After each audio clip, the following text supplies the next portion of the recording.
Fala pessoal, tudo bem com vocês? Aqui é o Vitor, canal Belezas do Meio Oeste. E hoje eu estou aqui, aqui na cidade de Videira, para filmar um dos casarões. E na verdade esse é o casarão mais antigo de Videira, de acordo com registros, E também para conversar aqui com o proprietário, o padre Cita. Bom dia, padre. Bom dia, uma saudação a todos aqueles que nos assistem, aqueles que nos acompanham, Então nós estamos aqui na residência. Essa residência é muito antiga. Ela foi construída um pouco antes do ano de 1920, ou seja, foi lá pelo 1917, 18, portanto já há uns 105, 106 anos atrás. Dá para se dizer sim que hoje acredito ser a casa mais antiga de Videira. Por quê? Porque outras, pode ser que tivessem outras mais ou menos do mesmo tempo, da mesma idade, mas foram desmanchadas. É isso mesmo. Foram desmanchadas. E essa permaneceu.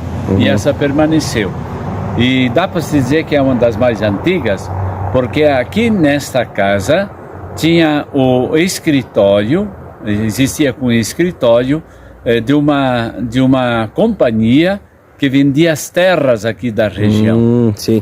Então, os proprietários desta companhia eram dois senhores. Um se chamava Fidêncio Ribeiro e outro José Rigo. Esse José Rigo foi o que residiu, que construiu e residiu aqui nesta casa por longos anos. Aqui ele constituía sua família, nasceram os seus filhos e aqui ele tinha também... ele construiu essa casa com um porão bastante alto, pois aqui ele tinha uma cantina de vinho. Ah, tinha uma cantina aqui, uma cantina de vinho. Ele porão de pedra, vinhos, um porão todo ele feito em pedra, trabalhada, tanto do lado de dentro quanto do lado de fora. Então é um porão que tem 3,5 metros de altura, 3,5 metros para comportar as pipas lá dentro, para serem pipas maiores.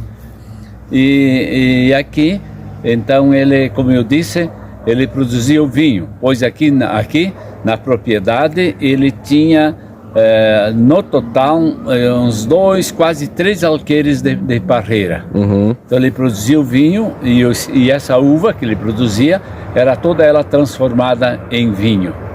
Depois, com o passar do tempo, com as vendas de terra que ele foi fazendo, e aqui ele tinha o escritório dele. Então os moradores todos aqui da redondeza, quanto em outras comunidades aqui de Videira, como é o caso lá de Vista Alegre, lá em Vista Alegre, aquela comunidade, ela se denominava inicialmente, não era Vista Alegre, sim Sede Rigo. Sede Rigo, lá se chamava. E ele foi então o que doou as terras, vendeu e doou terras para as comunidades. Por exemplo, onde está hoje a igreja de Vista Alegre, dedicada a São José, vocês podem ver que ela é dedicada a São José.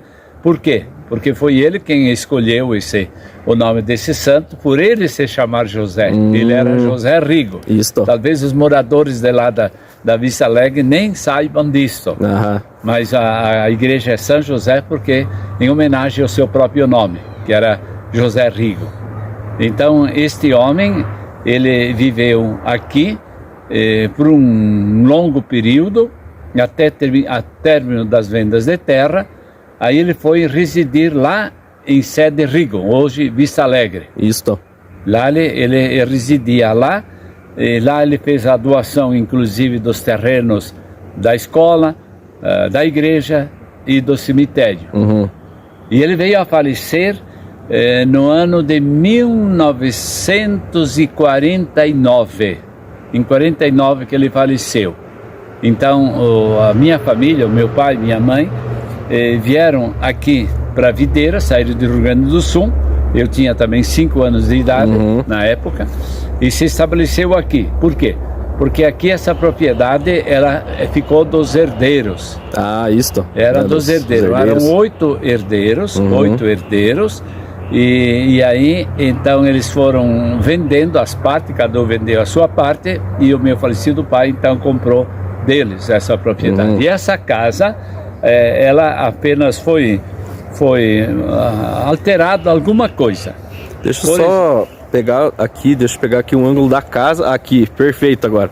Sim. O ângulo da casa com o senhor falando também. Isso, então, esta casa ali, ela tinha mais um andar acima. Isso, mais um andar. Tinha mais um andar acima, então era enorme, porque a casa ela é 10 por 14, portanto 140 metros quadrados, mais 140 metros quadrados a parte do segundo andar em cima, né? E mais o porão, mais 140, no total, vai dar quanto? 420, né? 420 metros quadrados tinha a casa. Então eram casas grandes, porque também as famílias eram numerosas. E uma partezinha desta casa, uma sala na entrada, ali existia o escritório. O escritório, né? O escritório onde eles faziam os mapas, as medições, né? Os números das medições, os lotes que iam vendendo para os agricultores, para os colonos, que a grande maioria, estava dizendo 95%, vieram do Rio Grande do Sul. Exatamente. E aqui nessa região aqui na Redondeza, então as famílias que tinha aqui, as primitivas, né? Era a família Gaio, esse João Gaio, que comprou as terras desse Rigo, ele residia exatamente onde está hoje a revenda dos caminhões Mercedes-Benz. Ah, era por ali, Era ali. E aqui, bem no trevo de Caçador com Fraiburgo e Videira, ali onde hoje tem uma oficina de máquinas agrícolas, aí morava um outro morador primitivo. O nome dele era Vitório Navarini, cuja rua, agora, que passa aqui, foi pavimentada há pouco tempo, tem o nome dele. Ah, tem o nome dele. Navarini. Para quem não sabe, esse Vitório Navarini também veio do Rio Grande do Sul e ele era carroceiro. Carroceiro, né? Isso, ele trouxe do Rio Grande do Sul diversas famílias de carroça, lá do Rio Grande do Sul até aqui a região. Então tinha a família, como eu falei, a família Gaio, a família Navarini, e no Alto do Moro tinha a família Moro, que era do seu Pedro Moro. Ah, os Moros, né? Bem famoso na região aí. Isso, os Moros compraram terras deles. E depois, aqui do outro lado, em direção, já que vai a Caçador, aí foram terras que pertenciam à família Carelli. Carelli ali. Então ali ainda hoje tem algumas propriedades que são deles, da família deles, a família Carelli. Então aí foi o início e, como eu falei, essa colonizadora, formada pelos dois senhores, né, José Rigo e Fidêncio Ribeiro. Esse Fidêncio Ribeiro era morador do Rio das Pedras, da antiga família. Essas foram as famílias, na verdade, primitivas aqui na região. Sim. No Rio das Pedras. E o Rio das Pedras, na época quando a travessia do rio, não existia ponte, era feita mais ou menos onde hoje está a ponte. Depois ali tem um despraiado que fica fácil para fazer a sua travessia. E ali, a comunidade, hoje só Rio das Pedras, o rio só tinha o nome de Rio das Pedras. E Videira inicialmente teve o nome de Rio das Pedras. Por quê? Porque foi construída a ponte da estrada de ferro sobre o Rio das Pedras. Isto. Sobre o Rio das Pedras. E aqui, então, o rio tinha o nome de Rio das Pedras, mas ali no Rio das Pedras, o nome primitivo de Rio das Pedras se chamava Gramado dos Ribeiros. Gramado dos Ribeiros, né? Gramado dos Ribeiros, ali se chamava, né? Eram os ribeiros e os pontes, né? Os primeiros. Ribeiro, Pontes, e daí outras famílias que eram praticamente familiares, parentes deles. E eles eram os proprietários praticamente de todas as terras aí do Rio das Pedras, ali em direção ali a São Roque, era todos deles, né? E aí foram vendendo, muitos deles, a grande maioria já nem mais residem aí, foram embora, né? E aí dá para entender aí o seguinte, que daí como nós falamos, o morador primitivo dessa casa, que é o construtor, quem construiu a casa foi esse José Rigo, mas o construtor, o pedreiro que construiu, ele se chama Luiz Tenconi. Luiz Tenconi. E esse Luiz Tenconi, ele depois veio a residir em Rio das Antas, e um neto dele, inclusive o Laírton Tenconi, foi prefeito lá de Rio das Antas. Sim. Então, aí a história. Daí, como os dois eram sócios, né, o José Rigo e o Fidêncio Ribeiro, aí uma filha do José Rigo casou-se com um filho do Fidêncio Ribeiro. Isto. E esse Fidêncio Ribeiro, o filho do Fidêncio Ribeiro, se chamava Marculino. Marculino Ribeiro Chaves, né? Esse era o nome completo dele. E casou-se com uma filha do José Rigo. E essa filha se chamava Letícia. Letícia. Então, esse casal tiveram alguns filhos, entre eles um que se tornou famoso aqui na região, que o nome dele era Marculino, aliás, Neno Ribeiro. Neno Ribeiro. Esse Neno da residência da casa, né? Então a casa, ela foi toda ela construída em pedra, cortada certamente aqui na redondeza, aqui no local, isso, né? Aqui, e arrastado, quer dizer, carregado para cá, à base de carroças, ou penso eu, carroça de boi, ou zorra. Talvez zorra era até mais fácil para transportar, porque faziam aquela zorra, rolava a pedra em cima, quase rente ao chão, e aí arrastavam até o local aqui. E aqui o pedreiro, então, ele se divertia construindo a casa.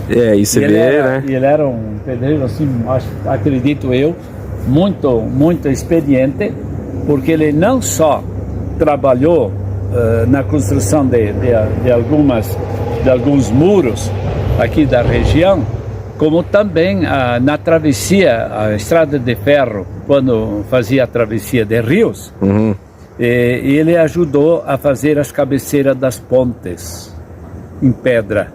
Podem observar que o trem, onde passava o trem, tinha sempre os riachos, onde tinha que se fazer as pontes, e essas cabeceiras eram feitas todas em pedra. E até hoje existe, né? Ainda hoje existe. Quem percorreram a ferrovia que está abandonada ali, ainda tem as pontes, até mesmo em Videira, na ponte sobre o Rio das Pedras, né? Tem Videira, a ponte Pinheiro ali, Preto também eu já vi umas pontes com a base de pedra, né? Isso, tudo a base de pedra. E aí é interessante que quando construíram a estrada de ferro, então eles iam fazendo as pontes e eles davam o nome do local, especialmente onde tinha a ponte, o nome do rio. Vocês podem observar que Tangará, por exemplo, hoje é Tangará, mas antes o nome era Rio Bonito. Rio Bonito, né? Por quê? Porque tinha ponte sobre o Rio Bonito. Videira se chamava Rio das Pedras. Por quê? Porque tinha a ponte da estrada de ferro que atravessava o Rio das Pedras. Você vai em Rio das Antas, lá tem um riachão também chamado Rio das Antas, então tinha a ponte sobre o Rio das Antas. Lá se chamava Rio das Antas e conservou até o nome hoje. Em Caçador também, a estação não era Caçador, era a estação do Rio Caçador. Isso. Porque lá também tinha a junção do Rio do Peixe com o Rio Caçador, e sobre o Rio Caçador tinha a ponte, né, sobre o Rio Caçador, e daí Caçador ainda conservou uma parte do nome, não ficou Rio Caçador, mas somente Caçador. É, já ficou praticamente o nome original, né? Ficou original praticamente, né? Então aí tá um pouquinho do histórico. Sabem que aqui o desbravamento dessa região, ela cedeu o auge dela, quer dizer, o crescimento maior, a ocupação maior se deu a partir ou depois da construção da estrada de ferro, que foi lá pelo ano de 1912, 13, 14, nessa época aí foi nesse período, né, mais ou menos quase da construção da casa aqui também, isso, né? Foi logo em seguida já foi construída a casa, porque o morador veio aqui, se estabeleceu aqui e já falamos e repetimos, e ele fazia as vendas das terras aqui da região. Portanto, não tinha ainda residências nenhuma, era só mata nativa. Exatamente. Só mata nativa, só matas nativas e o morador. E aqui ele se situou num ponto bem estratégico. E explico por quê. Porque logo adiante, em direção a Caçador, logo daqui a 3 quilômetros, nem isso, tem a comunidade de Gramado. Tem a comunidade de Gramado, e ali tinha a estação da estrada de ferro de Gramado.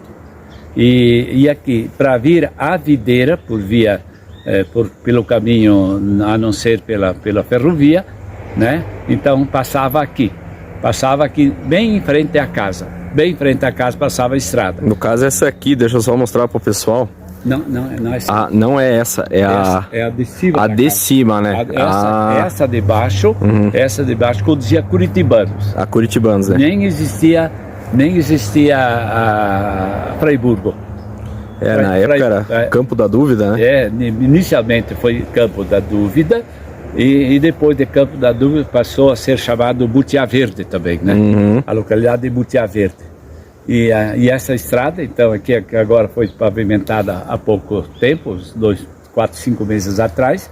Aí essa era a estrada que conduzia. Essa era que ligava. Conduzia Videira a Curitibanos. Isso. E logo adiante daqui, nessa direção, a uns 100 e poucos metros, aí dá para se observar e ver ainda que ali era a encruzilhada. A encruzilhada, ou seja, a estrada que ia em direção a Gramado e Caçador e Rio da Santa, passava bem em frente à casa, e seguindo, onde ainda hoje tem o traçado dela, que vai dar lá, exatamente no Clube dos Motoristas. Esse é o antigo traçado ainda.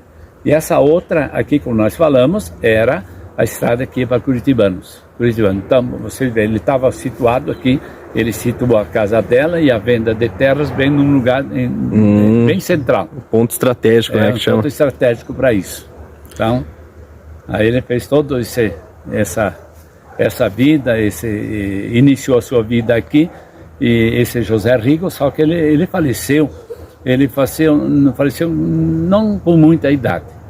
Ele não tinha 64, 65 anos de idade. Ele faleceu já veio novo, falecer, né? E a esposa dele se chamava Giovanna, italiano Giovanna, né?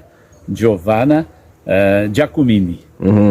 Ela era da família Giacomini. E aí os filhos deles, né?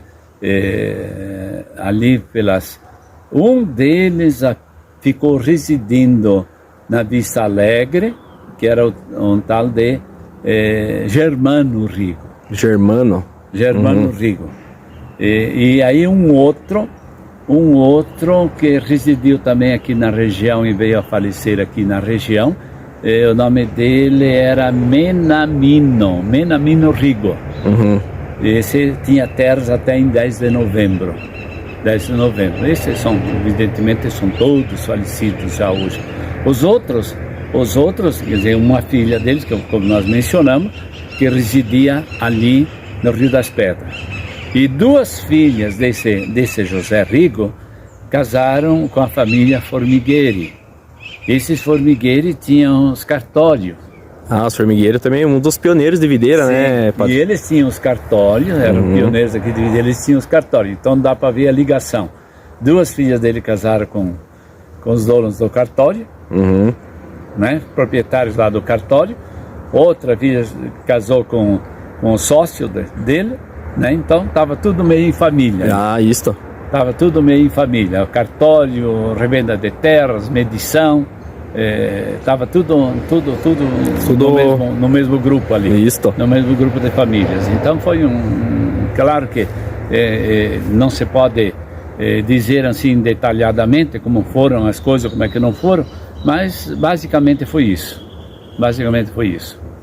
Então também eu queria ver, padre, já para nós aproveitar, daria para nós dar uma olhada ali por dentro do porão de pedra? Dá para olhar.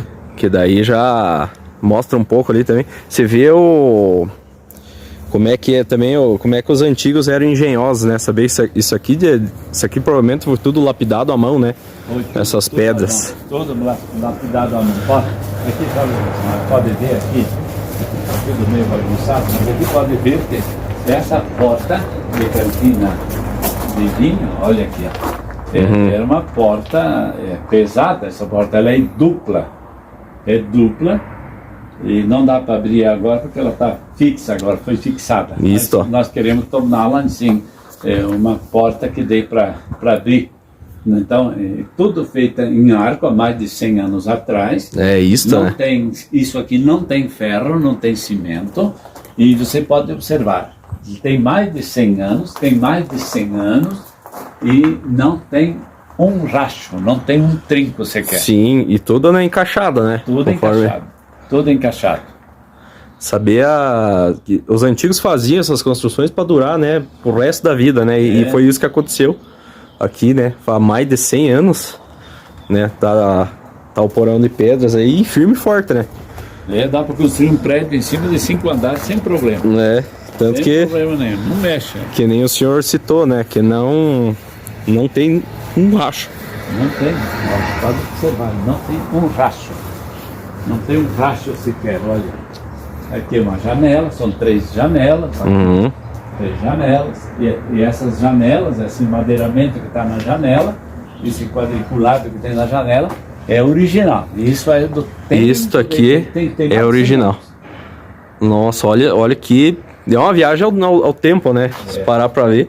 Era feito tudo, essa madeira ali é tudo cedro. O cedro é uma madeira incrível que dura, né, também. Dura bastante. O resto da vida, né? É uma madeira leve e que se deixa trabalhar, ela não trabalha, não empena nada. E ela se torna, digamos, de móveis. E aqui a outra porta do outro lado, agora nós vamos abrir. Vou dar uma olhadinha por dentro ali também, né? Olha. Pegar a chave aqui. E essa casa aqui, né, oficialmente é a mais velha de Videira. Se tiver uma mais antiga, a gente não sabe. Mas é para ser essa aqui a mais antiga de Videira, né? Pensa, casa com cerca de 105 anos, 106. Construída ali entre 1915 e 17, né? Aqui, vou dar uma olhada por dentro aqui ali. Então aqui, gente, né, mostrar aqui por dentro aqui o porão de pedra aqui da casa do Padre Cita. Olha só, isso aqui é algo incrível, né? Saber a engenhosidade que tinham os antigos, né? Saber tudo pedra entalhada à mão, tudo pedra depois feita sobre encaixe, né? E também a madeira aqui, padre, da casa aqui é cedro também? Não, a madeira, o madeiramento aqui é toda ela em pinheiro. Pinheiro. Vocês podem ver que praticamente eles cortavam o pinheiro, falquejavam, não é uma madeira serrada, digamos, numa indústria, numa serraria. Mas toda essa madeira, ela foi preparada, serrada manualmente. Então, por isso que vocês podem ver que tem as vigas maiores, tem em cada ponta, e mais 3 aqui, são 5 vigas grandes. Praticamente o pinheiro inteiro, só falquejado. E depois, por cima dela, apoiado em cima dela, tem as outras vigas que saem de uma extremidade à outra da construção. E são peças únicas. Elas não têm emenda. Não tem emenda. Não tem emenda. Hoje você não acha, para encontrar uma madeira de 5 metros de comprimento é muito difícil, né? É os pranchão que chama, né? Os pranchão de madeira. Madeira quadrada. E essas madeiras, elas têm, portanto, 14 metros de comprimento. 14 metros. Então, isso observando mais de perto, né? Então a gente vê que ela foi serrada assim manualmente. Ela tem um pouquinho de curva. Agora, essa madeira mais grossa, essas vigas mais grossas, não. Essa foi totalmente falquejada. Falquejada. No machado, nas ferramentas que eles tinham na época para trabalhar a madeira. Agora, desse jeito que se vivia. Agora, como é que eles faziam para colocar essa madeira em cima, né, para falquejar? Não sei como é que era o processo deles. Eu só sei que eles tinham que ter uma armação grande para colocar a tora em cima. Isso. Daí lado de cima e outro lado de baixo. O de cima puxava a serra para cima, de forma leve, e depois o de cima, né, com a prática que tinha, então forçava, calcava um pouco a serra e serrava, de cima para baixo. Imagina agora você fazendo um exercício deles de cima, serrando desse jeito. Imagina, né? Não tinha academia hoje que passa tanto exercício como Exatamente, né, padre? Saber, era a academia de antigamente, né? A academia deles era essa, né? Essa. E aqui dá para ver que no falquejo que tem a madeira, né? Aqui, ó, né? Tudo feito à mão, né, pessoal? Serrado à mão, falquejado à mão. E aqui, então, nesse porão, você pode ver que ainda nós pretendemos ainda tornar esse porão mais... aqui deu, no caso, o chão batido, que chama, né? Aqui ele tinha a parte mais baixa, porque aqui eles tinham as pipas de fermentação, que eram chamado em italiano tinaz. Onde eles esmagavam a uva e deixavam a uva fermentar. Depois tiravam a uva e colocavam... Por isso que aqui no porão vocês podem observar ainda e ver que tem uma parte mais baixa. Então aqui iam as pipas onde esmagavam a uva e faziam a fermentação. Inclusive aqui tem um exemplo de uma pipa aqui, né? De como é que era. Aqui, e essa outra aqui, daí essa outra é mais nova.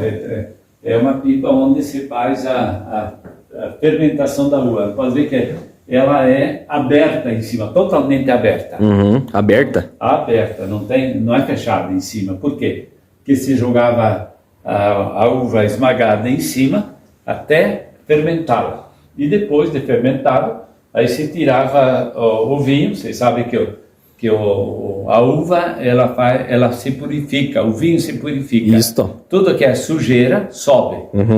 E aí aqui tinha uma torneira, dá para ainda se ver agora. Aqui tinha ali, uma torneira, né? Aí abriam a torneira e ia tirando o vinho, praticamente já limpo, né? Porque o bagaço estava lá em cima e o vinho ficava embaixo. E o vinho ficava na parte de baixo ali, era só... Só que não dá para demorar muitos dias. Então logo fermentou, já de imediato tem que tirar. Senão vira vinagre. Vira vinagre com o tempo, né? Isso aí. E aí a parte de cima, aqueles bagaços eram retirados. E o que se fazia com aqueles bagaços? Se fazia graspa. Graspa? A graspa é tirada, né, do bagaço da uva, né? Isso. É colocado, né, num alambique, e ali então a custa de fogo, de calor, né? Então o álcool ele evapora antes da água. O álcool, ele com 60 graus ele já ferve, né? De 60 graus. E a água tem que ser 100 graus. Portanto, ele é mais leve do que a água, então ele evapora antes. Daí vem o processo da separação da água do álcool. Do álcool. Então, o alambique faz esse tipo de trabalho, né? Aqui também, padre, eu até esqueci de pedir antes, o senhor se criou nessa casa aqui, né? Não. Ah, o senhor não? Eu não, sim. O senhor citou que veio do Rio Grande, no caso, na infância, né? 6 anos de idade eu tinha. Mas já vieram para cá direto, não? Sim, viemos direto para cá. Quer dizer, eu fiquei aqui nesta casa praticamente sempre depois, né? Porque nasci lá no Rio Grande do Sul e daí viemos para cá. Meu pai aí sempre residiu aqui, foi no ano de 54 que ele veio para cá. 54. Então, você veja, essa casa em 54 era uma casa já antiga. Ah, imagina, né? Já em era. Em 54 ela já tinha mais de 30 anos, tinha quase 40 anos. E a tal ponto que, como eu falei, ela tinha, além desse porão, a parte de cima que é ocupada agora, e foi retirado um andar de cima. Tinha mais um andar. Mais um andar. Mais um andar em cima. E a cobertura dela era em madeira, feita de tabuinha, como se chamava. Tabuinha. E em 54, então, a casa precisava ser modificado, pelo menos trocado o telhado. Pois o telhado, vocês vejam, era tabuinha de pinheiro, lascado, e se fazia o telhado. E ele já tinha vazamentos, portanto já chovia dentro. Sim. Já chovia dentro. Daí não havia necessidade de ter tanto espaço. O meu falecido pai, então, rebaixou a casa. Mas tanto a madeira de baixo quanto a madeira de cima, a madeira quadrada foi conservada igualzinha. As paredes, daí foi apenas ocupada a mesma madeira que tinha, apenas onde tinha algum problema foi trocada essa madeira. E o soalho é o mesmo ainda. Soalho original, né? É original, todo original. E a parte de cima, o madeiramento da parte de cima também são peças únicas.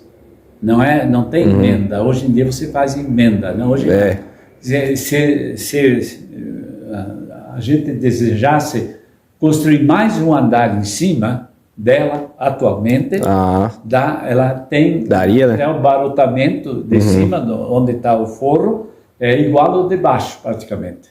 É igual ao de baixo. Portanto, ela suporta mais um andar de cima, claro que feito em madeira, não em alvenaria, porque o peso já é mais... É diferente daí, né?